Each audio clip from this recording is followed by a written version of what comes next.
Hello guys, welcome to my YouTube channel.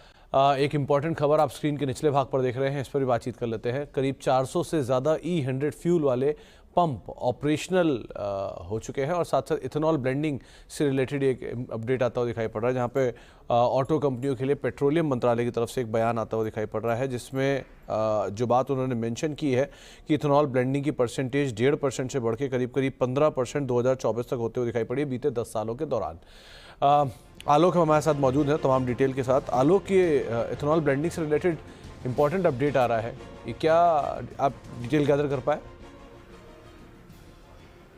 बिल्कुल, देखिए, जो पेट्रोलियम मंत्री हरदीप सिंह पुरी ने बयान दिया है उसके मुताबिक जो 15% का जो टारगेट था ब्लेंडिंग का उसको अचीव कर लिया गया है, लेकिन जो 20% का ब्लेंडिंग का टारगेट है एथेनॉल ब्लेंडिंग का, उसे 2025 यानी अगले साल तक अचीव कर लिया जाएगा, ये मंत्री का कहना है। और साथ ही ये भी कहा उन्होंने कि जो E100 यानी कि पूरी तरह से 100% इथेनॉल वाले पंप है वो 400 से ज्यादा, करीब 400 पेट्रोल पंप देश में ऑपरेट कर रहे हैं। यानी कि इस वक्त जो फ्लेक्स फ्यूल से चलने वाली गाड़ियां हैं उनके लिए देश में अच्छा माहौल है।